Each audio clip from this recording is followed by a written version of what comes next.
जननीं शारदां देवीं रामकृष्णं जगद्गुरुं पादपद्मे तयस्वित्वा प्रणमामि मुहुर्मुहुः। नमस्ते जतिराजाय विवेकानन्दसूरये सच्चित्सुखस्वरूपाय स्वामिने तापहारिणे।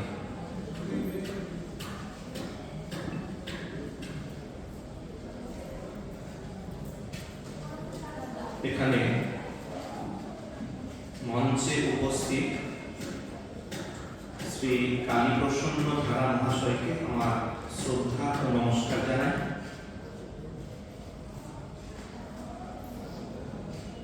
নমস্কার জানাই সভাপতি শ্রী অঞ্জন চক্রবর্তী মহাশয়কে। এখানে উপস্থিত সুধী ভক্তমণ্ডলী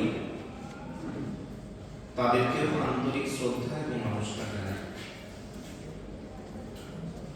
শ্রীরামকৃষ্ণ অনুষ্ঠান কেন্দ্রে এই তৃতীয় বার্ষিক যে ভক্ত সম্মেলন, সেটিতে আসতে পেরে আমি আনন্দিত। এই কারণে যে এই অনুধান কেন্দ্র তাদের ক্ষুদ্র সামর্থ্য নিয়েও এত সুন্দর একটি ভক্ত সম্মেলনের আয়োজন করেছেন। ইতিমধ্যে ছাত্রছাত্রী ভাই বোনেরা তারা স্তোত্র পাঠ, স্বামীজির গান অপূর্ব সুন্দরভাবে পরিবেশন করেছে।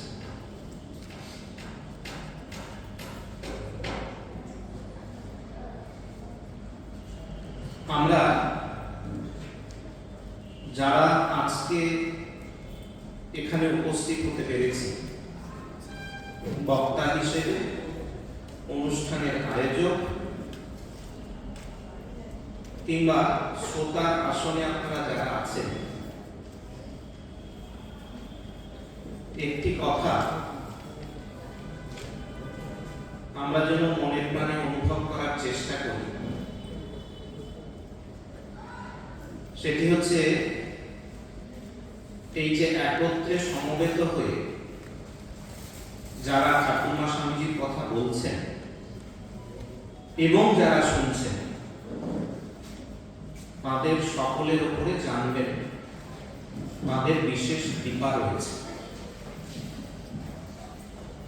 তারা যে আমাদেরকে এই সুযোগটুকুকে দিয়েছেন একটি দিনের জন্য, তাদের জীবন অনুধান করার ব্যবস্থা করে দিয়েছেন, এটি তাদেরই ব্যবস্থা।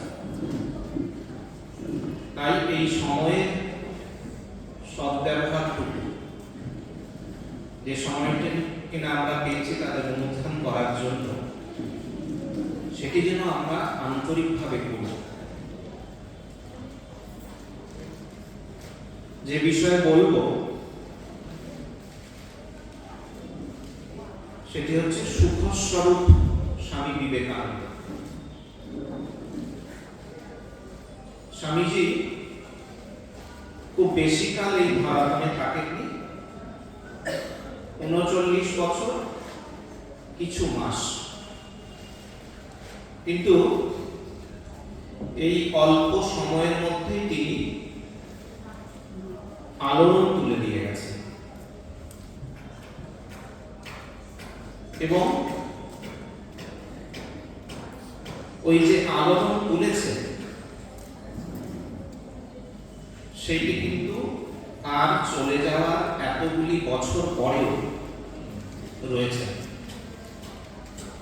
তার মূল্যায়ন করা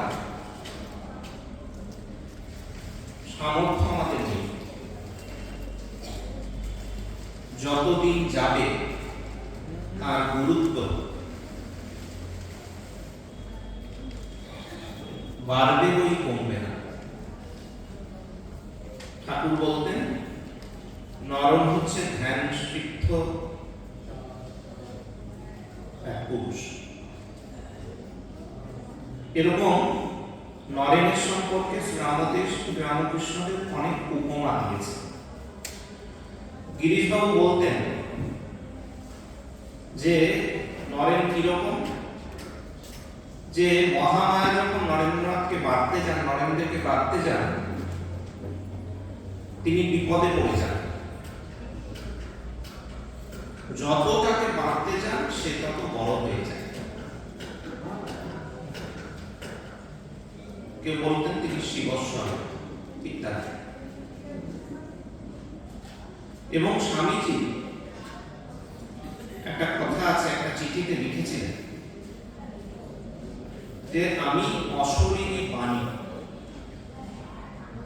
I M A voice without form.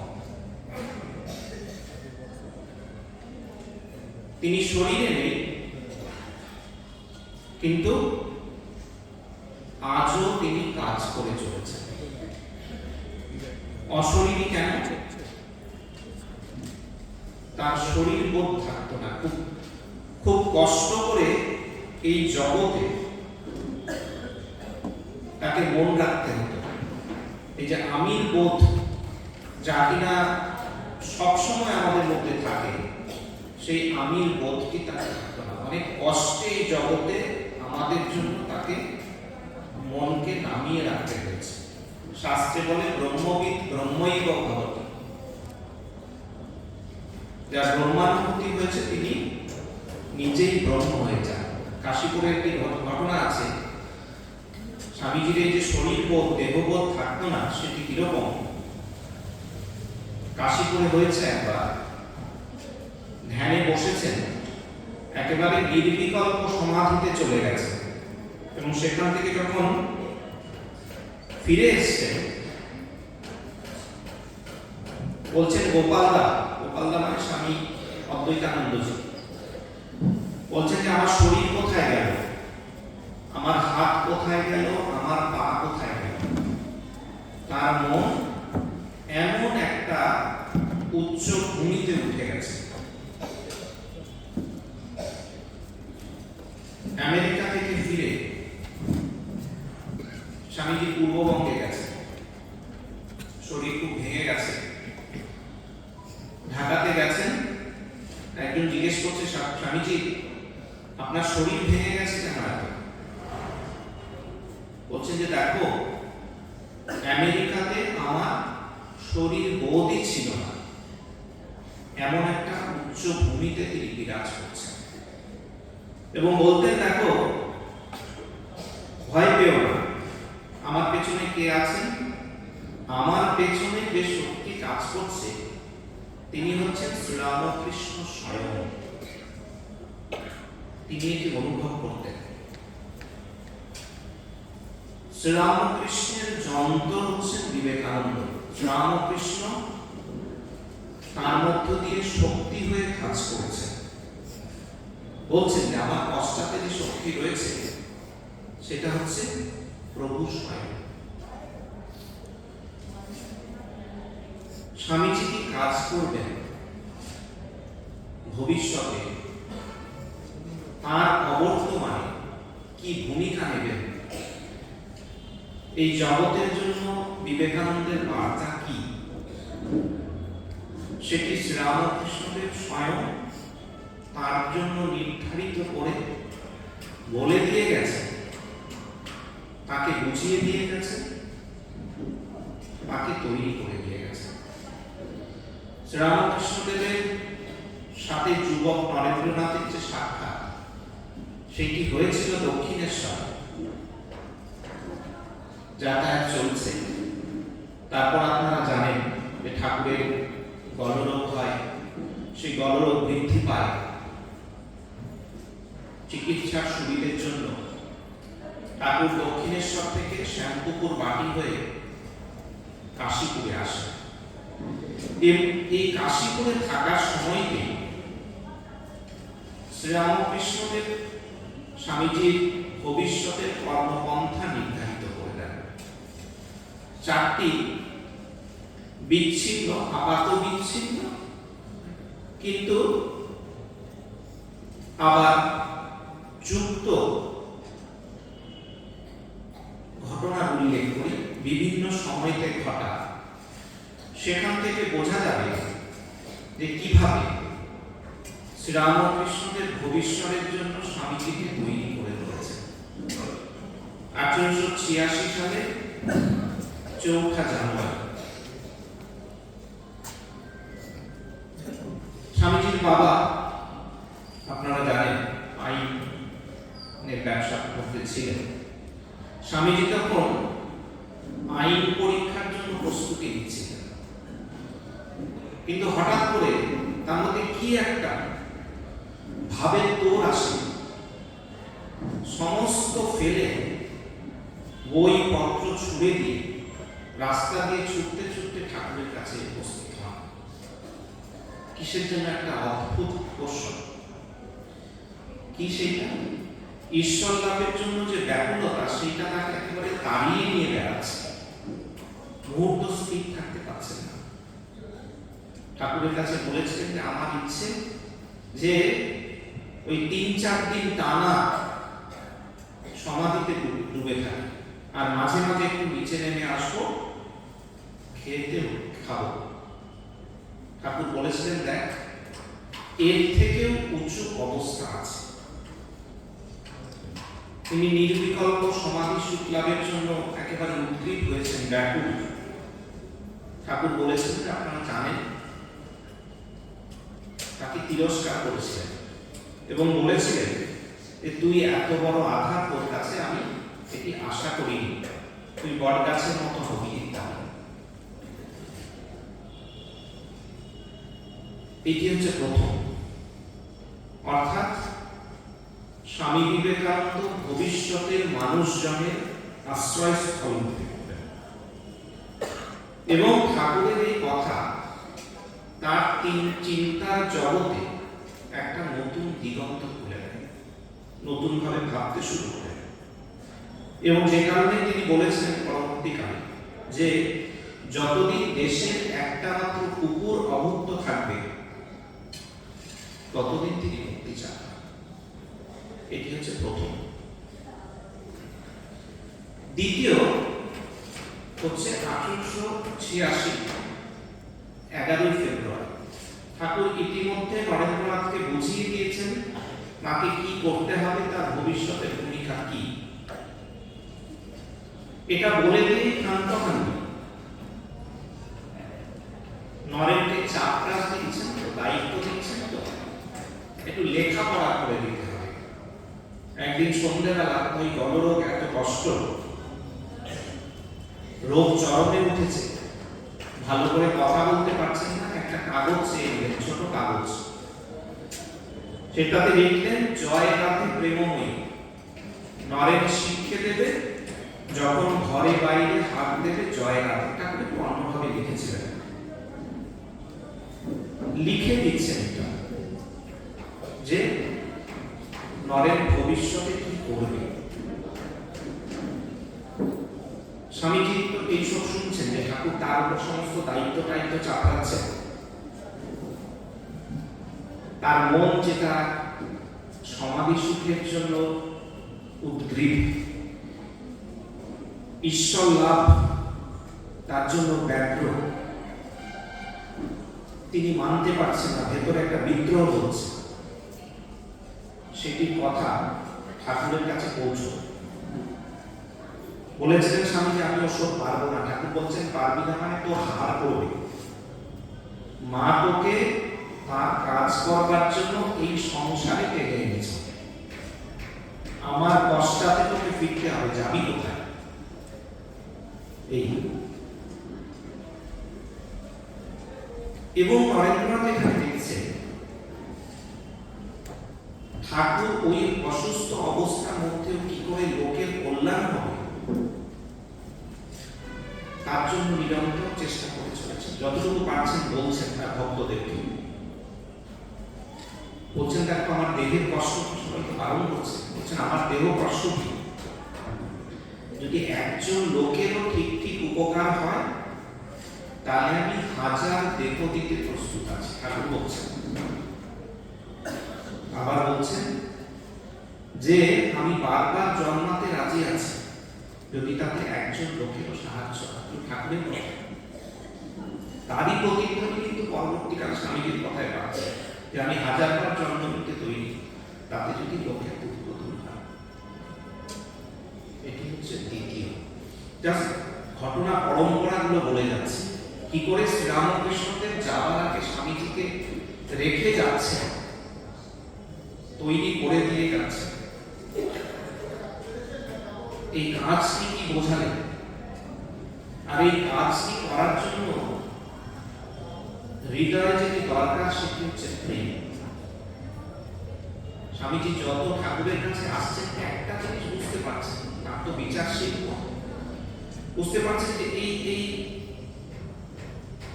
ভদ্রলোকের একটা জিনিস রয়েছে, সেটা হচ্ছে ভালোবাসা, প্রেম, একটা টান রয়েছে।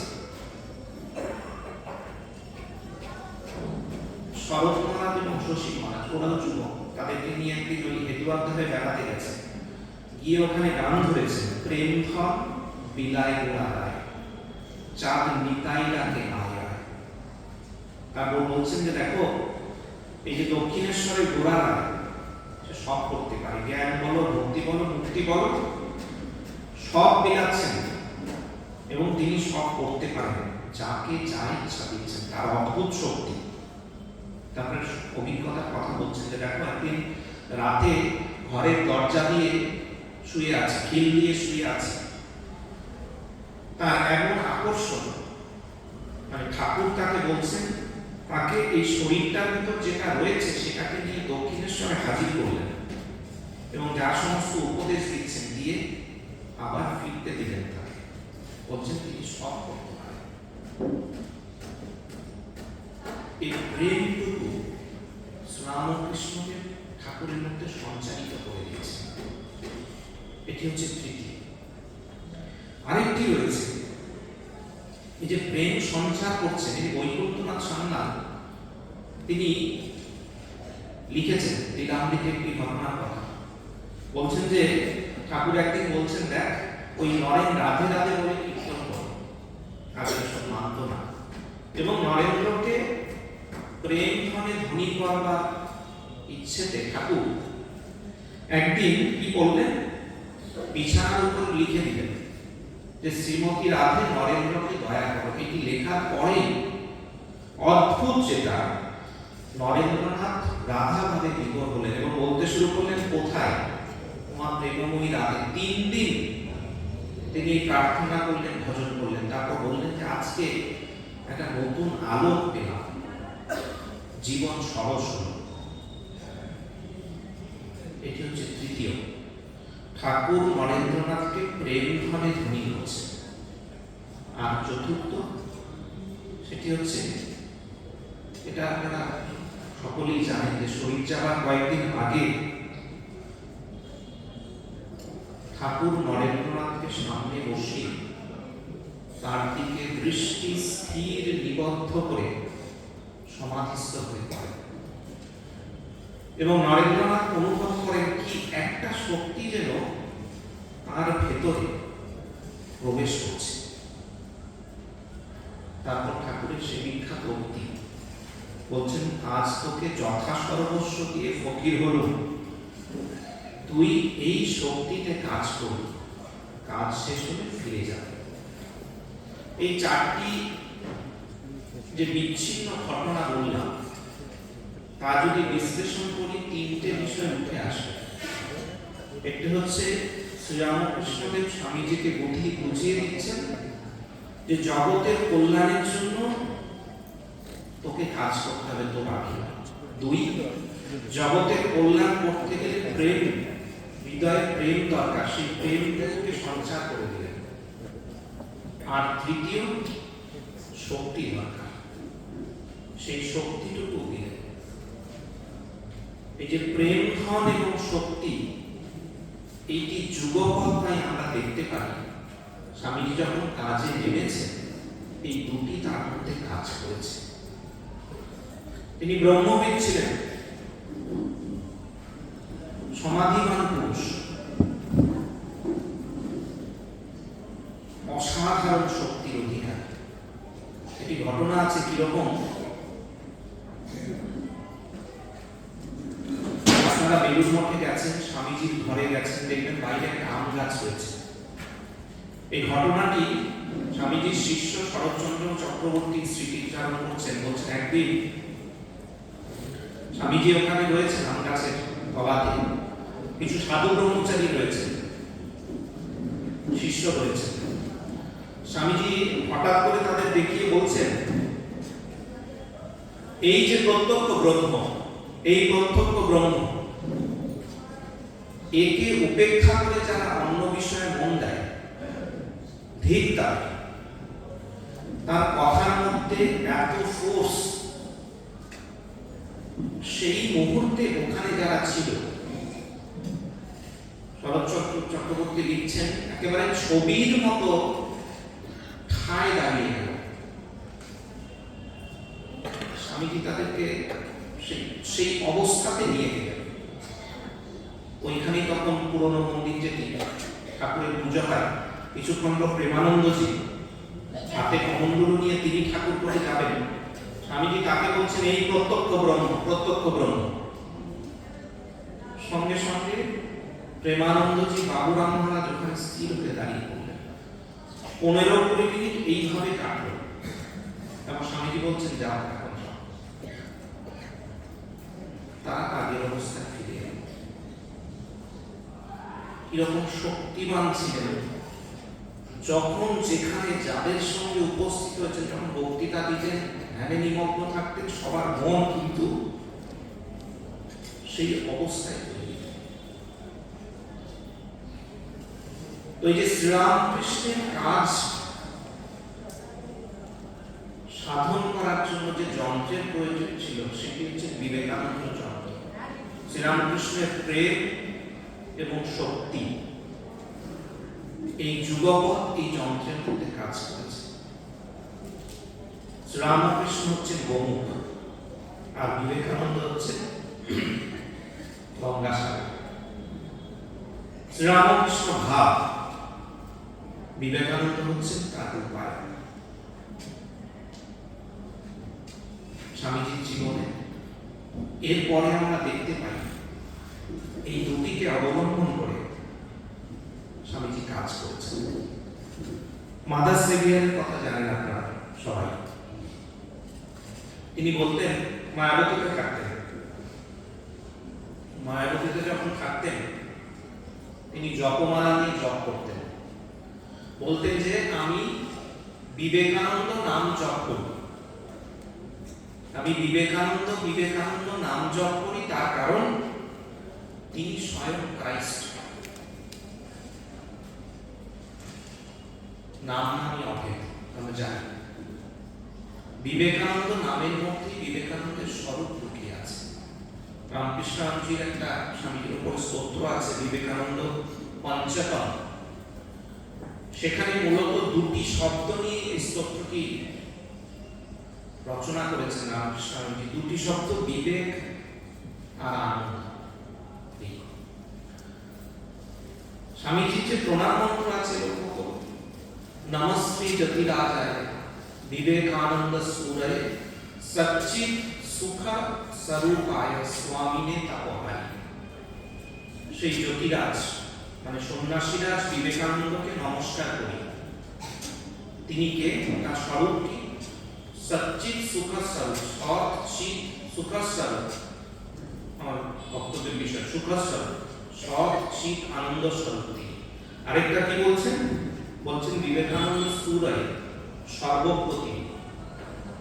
এগুলি হচ্ছে সবই তার স্বরূপ বর্ণনা। তিনি সর্বত কি আর কি করে? তাপহারি, জীবের তাপ যে ত্রিতাপ, তিনি সেটা হরণ করে। স্বামীজি এটাই করেছে। এই প্রণাম মন্ত্রের মধ্যে স্বামীজির স্বরূপ রয়েছে। স্বামীজি কি করার জন্য এসেছিলেন, এখনো করছেন, সেটা রয়েছে। এবং ওই যে বললাম বিবেক আনন্দ, স্বামীজির যে নামের মধ্যে রয়েছে, খুব গুরুত্বপূর্ণ। এই দুটি স্বামীজির জীবনে দেখতে পাই, বিবেক আনন্দ। রামকৃষ্ণজি লিখছেন একটা জায়গায়, বিবেক জানন্দ নিমগ্ন চিত্ত, বিবেক দানৈক বিনোদশীলা, বিবেক ভাষা কমনীয় ক্রান্তি বিবেকিনান্তম সততম নমামি। কি মানে? বলছেন যে বিবেক আনন্দ নিমগ্ন চিত্তম, অর্থাৎ বিবেক সম্ভূত আনন্দে যিনি নিমগ্ন থাকেন। বিবেক দানৈক বিনোদশীলা, বিবেক দানে যা আনন্দ। আরেকটা বলছেন বিবেক ভাষা কমনীয় ক্রান্তি, তিনি বিবেক জ্যোতিতে উদ্ভাসিত রমণীয়। বিবেকিনান্তম সততম নমামি, তাকে প্রণাম করেন। লুকিয়ে আছে দুটো, এবং এই বিবেক স্বামীজির মধ্যে সদা জাগ্রত ছিল।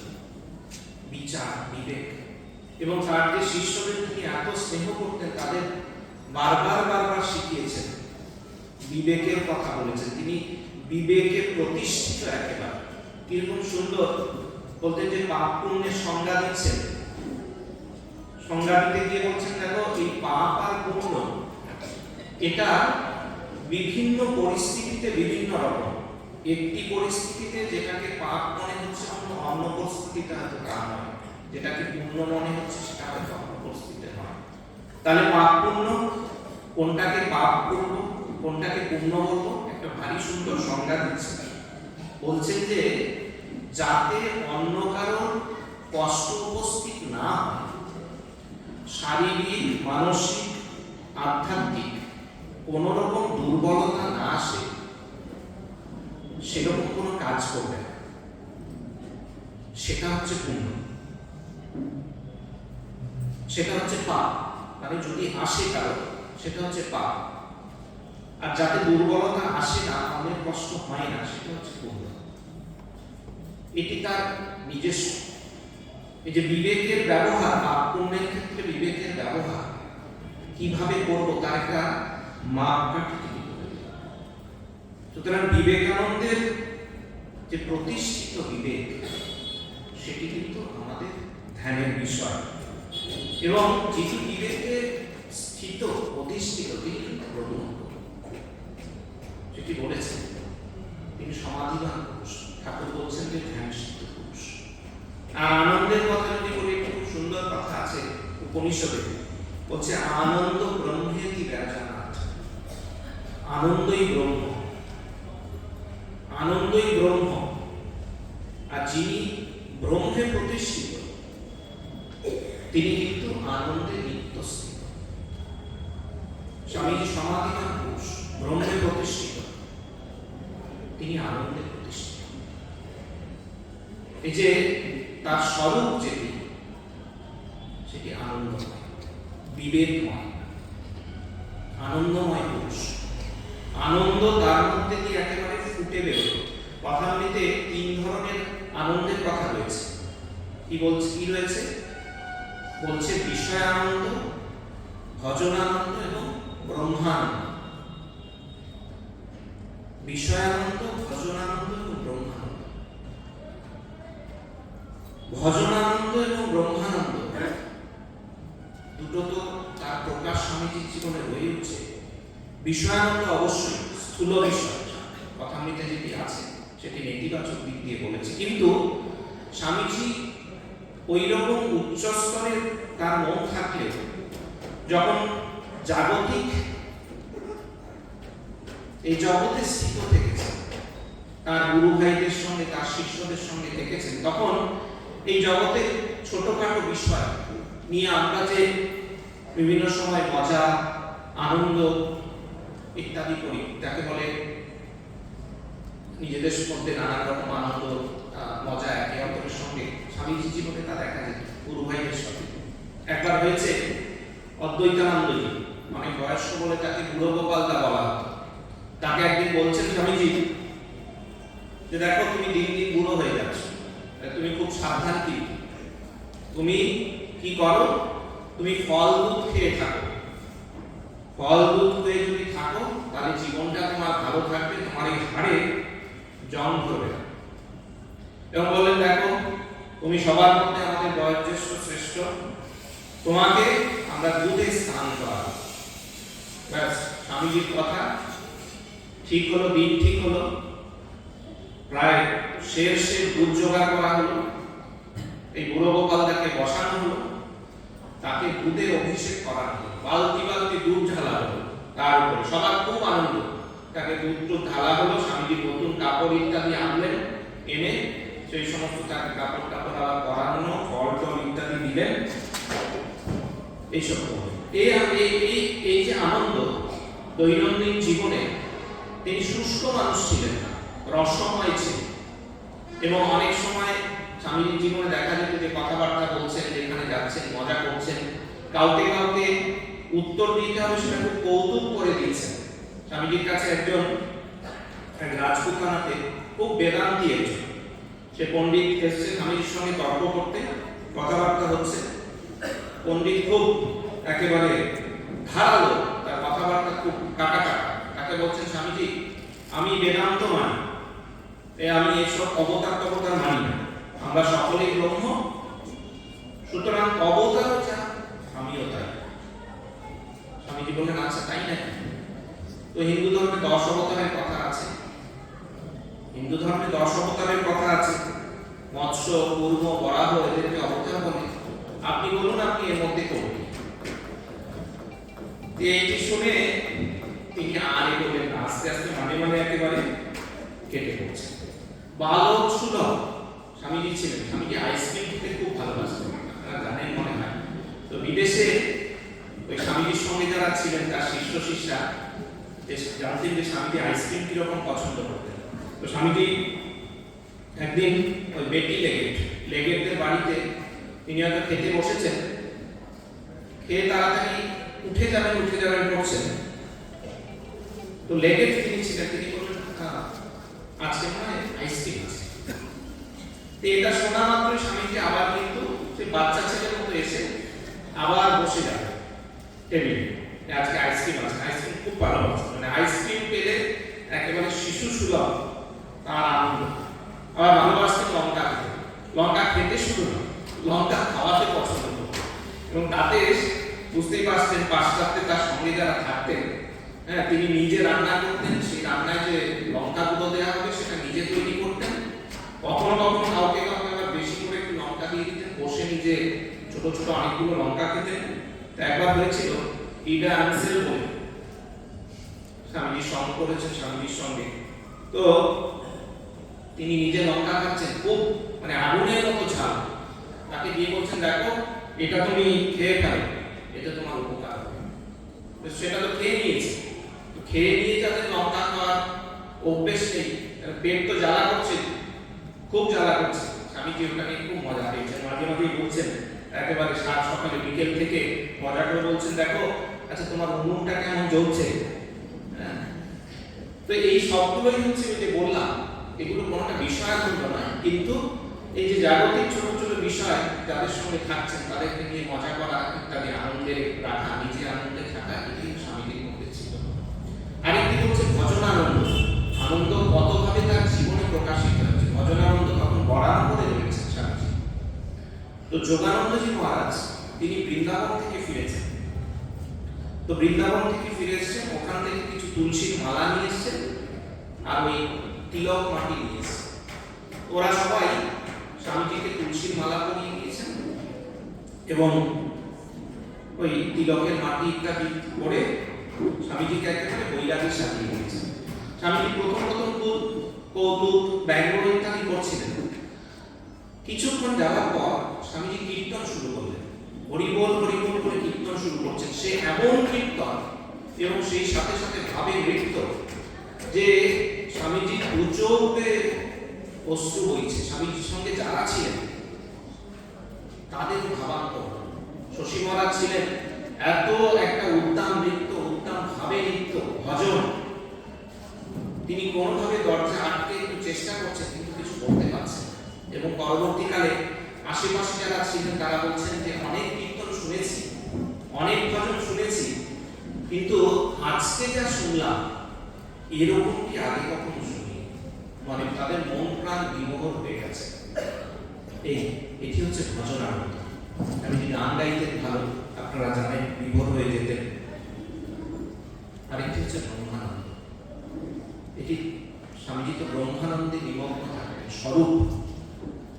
স্বামীজির পক্ষে খুব কষ্টকর ছিল তার স্বরূপ থেকে এই জগতে মন রাখা, নেমে এসে থাকা, স্থিত থাকা, এই দেহে বোধ রাখা। স্বামী যখন নিবেদিতা লিখেছেন, স্বামী যখন প্রথম পাশ্চাত্যে গেছেন, ওখানে ট্রামে চড়তে হতো। তো ট্রামে বসে তিনি এত গভীরভাবে ডুবে যেতেন, ভেতরে ডুবে যেতেন, মগ্ন হয়ে যেতেন, যেখানে নামতে হবে ভুলে যেতেন কোথায় নামতে হবে। ট্রাম তাকে ওই গন্তব্যস্থল পেরিয়ে নিয়ে চলে যেত, আবার ফিরে আসতো। এরকম কয়েকবার ট্রামে মাঝে মাঝে হতো, ট্রামে আসা যাওয়া করতে হতো, খেয়াল থাকতো না। মানে এতবার যাওয়ার জন্য টিকিটও কাটতে হতো, তার বেশি পয়সা খরচ হতো। এমনই অবস্থা ছিল। ধীরে ধীরে ধীরে ধীরে কাজের জন্য তিনি এই অবস্থা থেকে জগতে মন দিয়েছেন। ওই আনন্দে নিমগ্ন সদা। একদিন বলছেন যে দেখো, রাত্রে দরজায় আমি যখন রাতে শুয়ে থাকি, খানিকক্ষণ চুপ করে শুয়ে থাকি, আমার ভেতরে এত আনন্দ আসে যে আমি স্থির হয়ে থাকতে পারি না, ধীরে ধীরে করে নাচতে থাকি।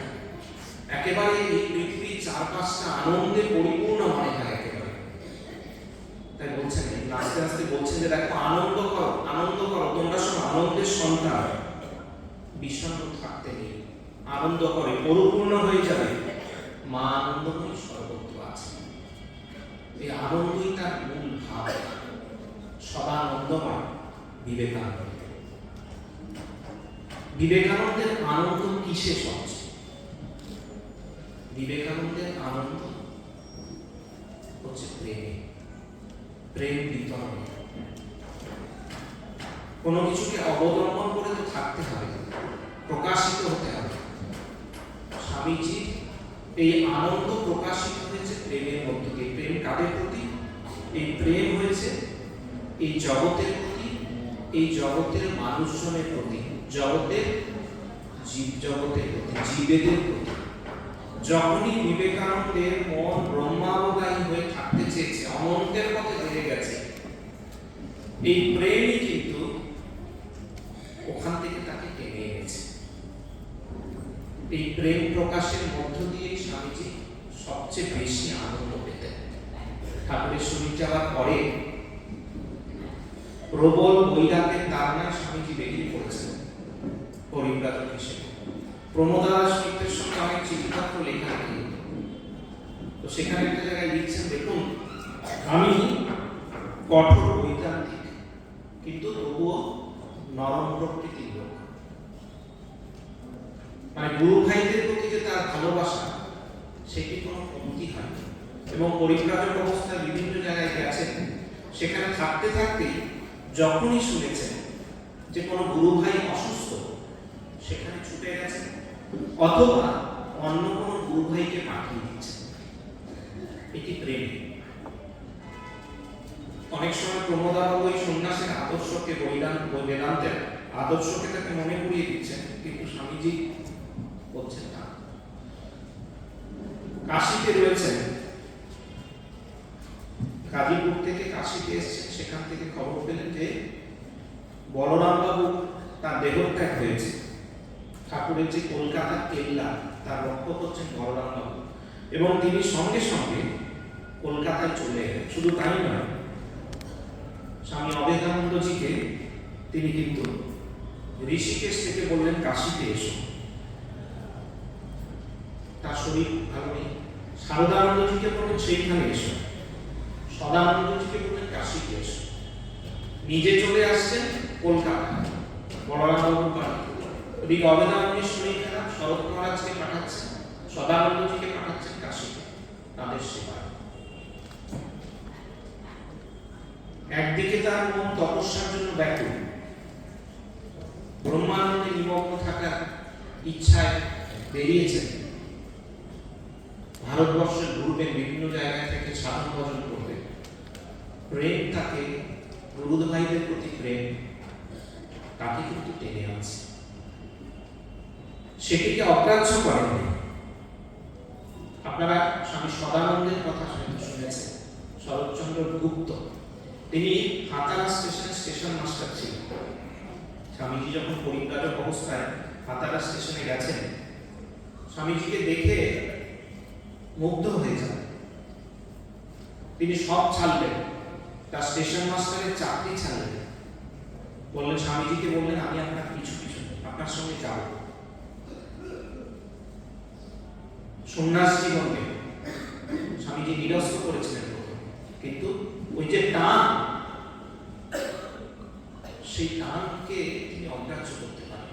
স্বামীজির প্রেমের টান, এই প্রেমের টান কিরকম পরবর্তীকালে শরৎচন্দ্র গুপ্ত, স্বামী সদানন্দজি স্বামীজির সঙ্গে তো বেরিয়ে পড়েছেন, হিমালয়ে গেছেন, তিনি তো স্টেশন মাস্টার ছিলেন।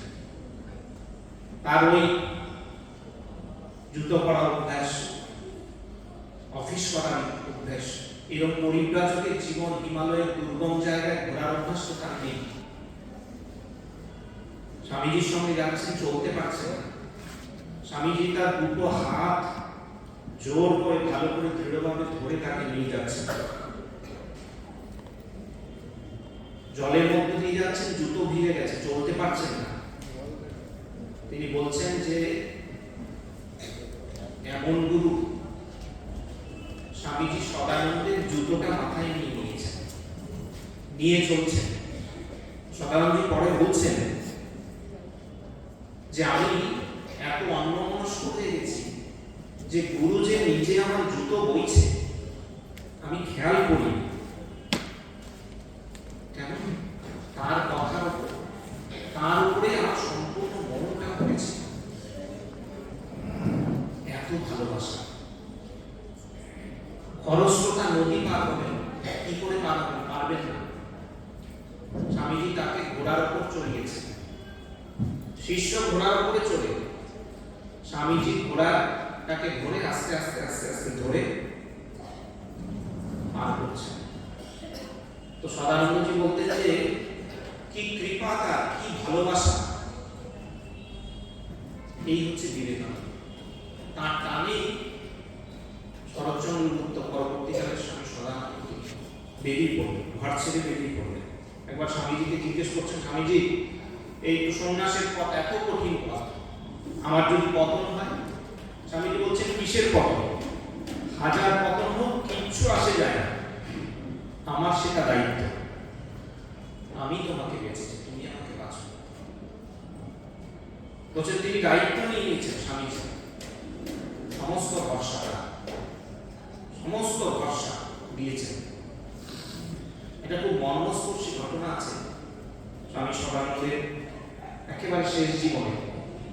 তিনি যখন এত অসুস্থ, বিছানা ছেড়ে উঠতে পারেন না, একদম মানে বিছানাতেই সব, পায়খানা করা, চা করা, সমস্ত বিছানা। তার যে সেবকরা ছিল তারা ওই সব পরিষ্কার পরিষ্কার করত। বিছানার চাদরের নিচে কাগজ দিয়ে দেওয়া, কাগজ পেতে দেওয়া। তো একদিন সদানন্দ জিজ্ঞেস করছেন, হ্যাঁ রে, এই আমার চাদরের তলায় কি কাগজ দিয়েছিস? তো বাথরুম করছেন। তো সেবকরা বলছে, হ্যাঁ আমি খবরের কাগজ দিচ্ছি। বলছে না রে, খবরের কাগজ দিবি না, তো সব লেখা লেখা আছে না, মা সরস্বতী, ওই অন্য কাগজ। ওরা বলছে আরে সব কাগজেই তো লেখা আছে, সবই তো সরস্বতী, দেব কি?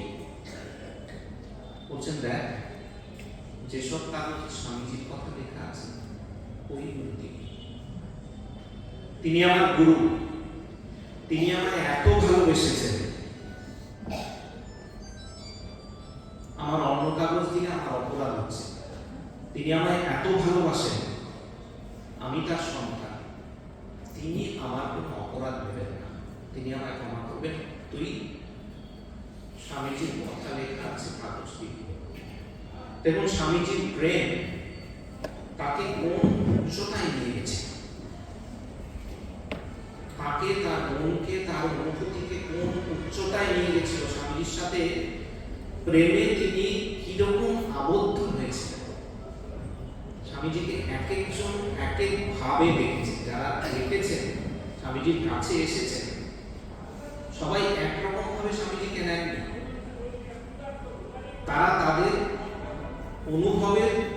আছে এক একজন এক একভাবে নিয়েছেন।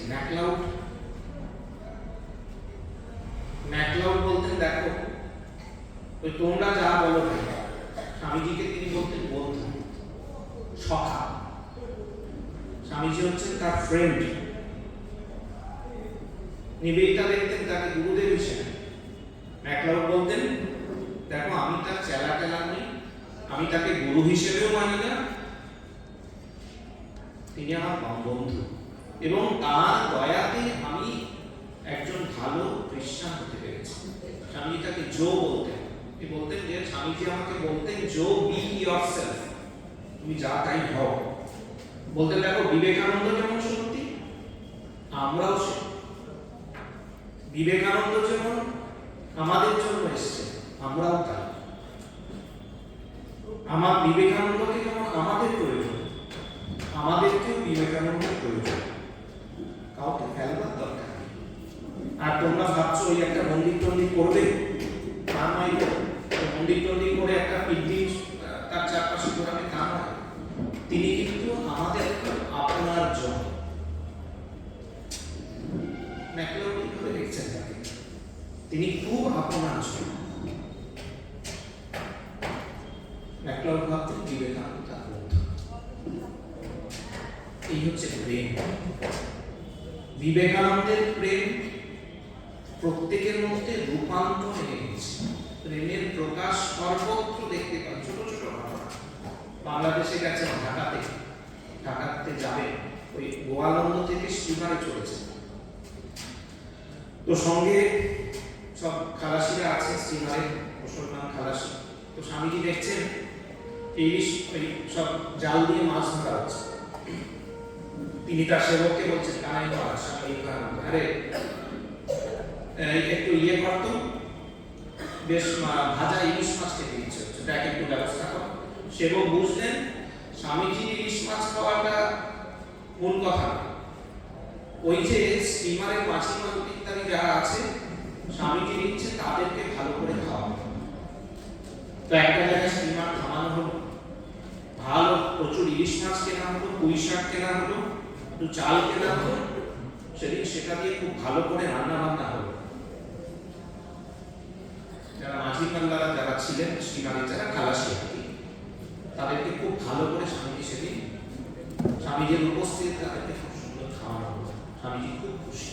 এই অন্যের আনন্দে তিনি আনন্দিত হচ্ছেন। ট্রেনে যাচ্ছেন, স্টেশন ট্রেন দাঁড়িয়েছে,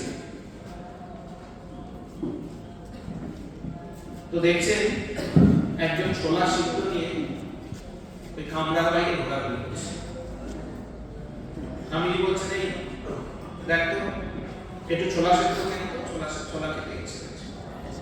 সেবা বুঝে নিলেন যে স্বামী ছোলা ছাড়া কিন্তু একটা গৌণ, আসলে হচ্ছে ওকে কিছু পয়সা দিতে হবে। ওকে ছোলা সিদ্ধ কেনা হলো, টাকা দেওয়ার পয়সা দিয়েছে। স্বামীজি বলছেন, কত দিন? সেবা বলছে 4 আনা।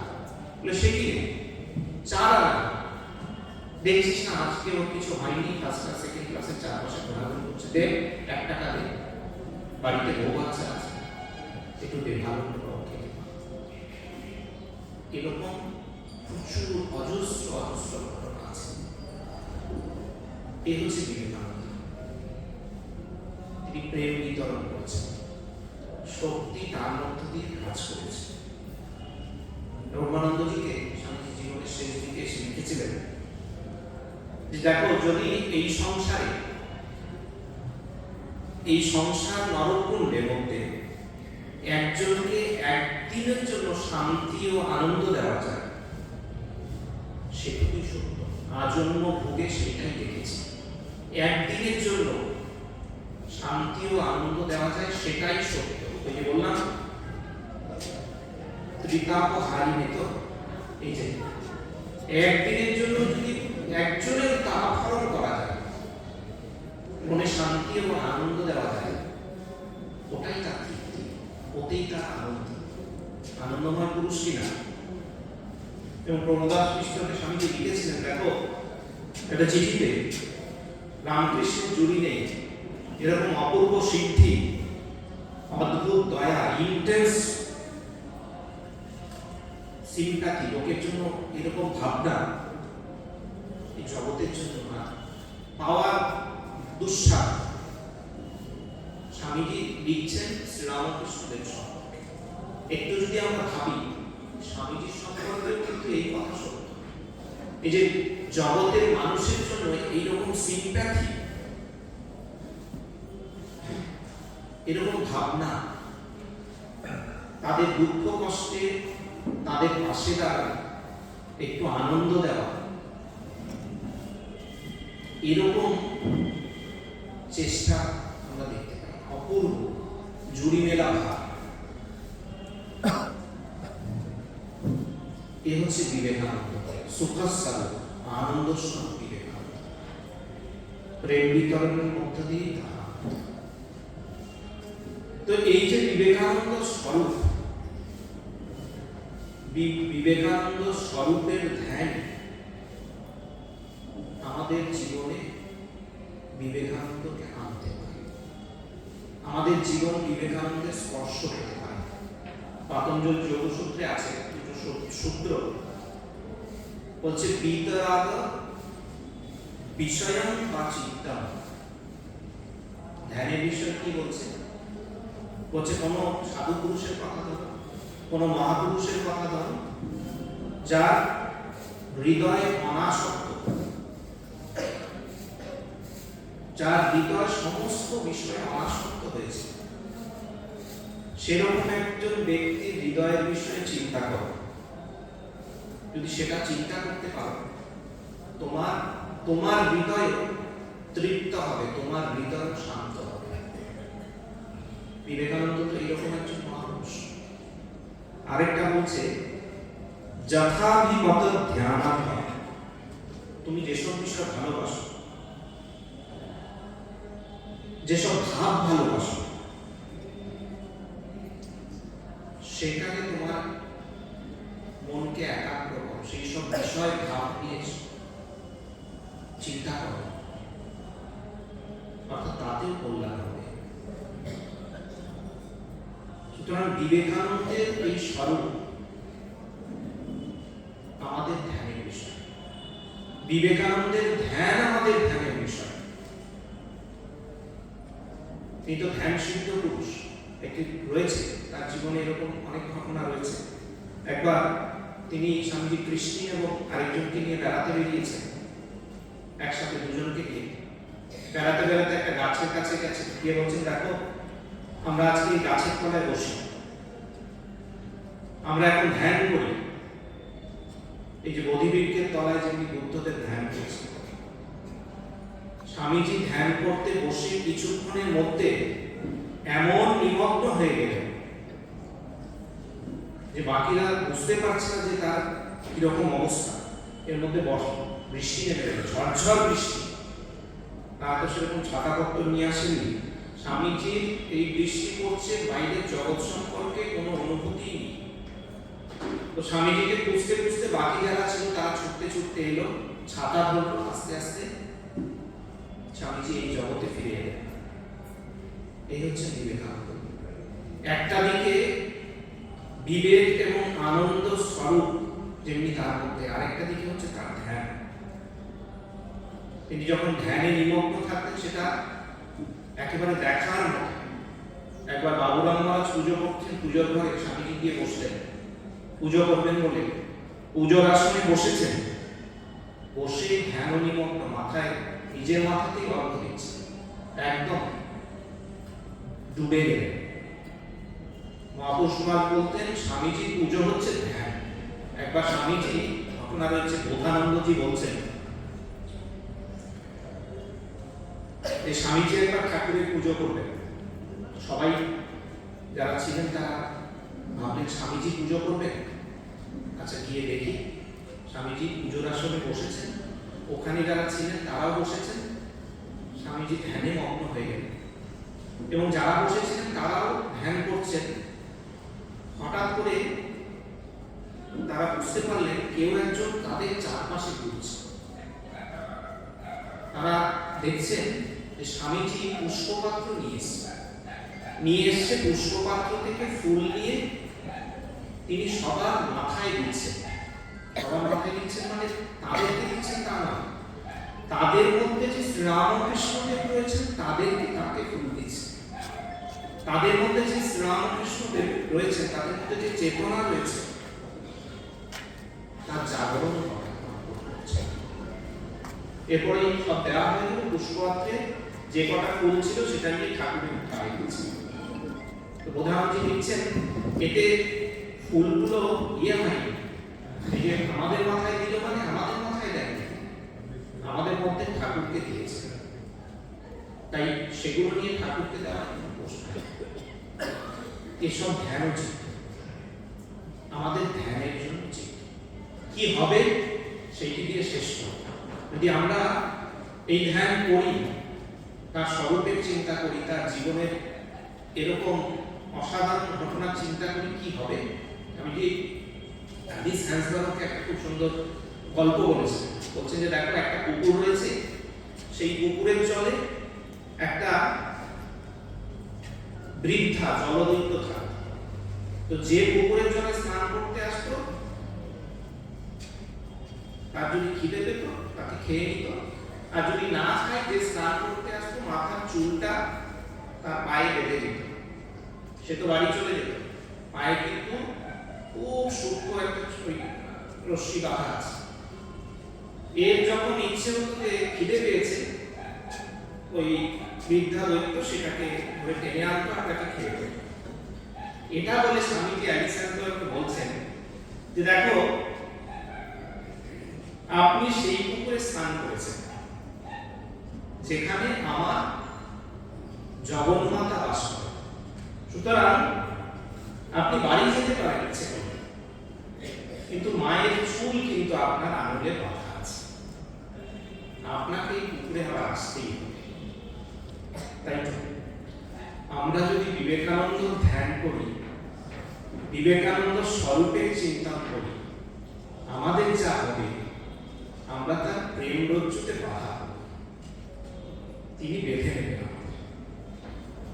এবং এটি যত করব আমাদের ভেতরে পরিবর্তন আসবে। ওই যে পাতঞ্জল যোগসূত্রের কথা, আমাদের ভেতর শান্ত হবে, আমাদের ভেতর সুন্দর হবে, সেখানে তিনি প্রকাশিত হবে। আর তার প্রেম রজ্জু টান করলে তো কথাই, এটাই আমাদের স্বামী। আর স্বামীজি বলছেন না যে I am voice without form, একটা কথা বলেছেন যে আমি এই শরীরে থাকবো না, এটা ছেঁড়া বস্ত্রের মতো এটাকে ছুঁড়ে ফেলবো, কিন্তু সারা বিশ্বের মানুষকে প্রেরণা জুগিয়ে যাবো যতক্ষণ না তারা বুঝতে পারে তারা ঈশ্বরের সাথে এক। তাই স্বামীজি রয়েছে, প্রেরণা জুগিয়ে যাচ্ছে। এই প্রেরণাটুকুকে সম্পদ করে তার চিন্তন, তার মনন করাটা আমাদের কর্তব্য, যাতে আমাদের ভেতরটা শান্ত, সমৃদ্ধ এবং গৌরব হয়ে ওঠে। আজকের দিনে তার শ্রীচরণে এই প্রার্থনা, তিনি যেন আমাদের শক্তি দেন, বুদ্ধি দেন, আমরা যেন তার চিন্তন করতে পারি। সবাইকে ধন্যবাদ।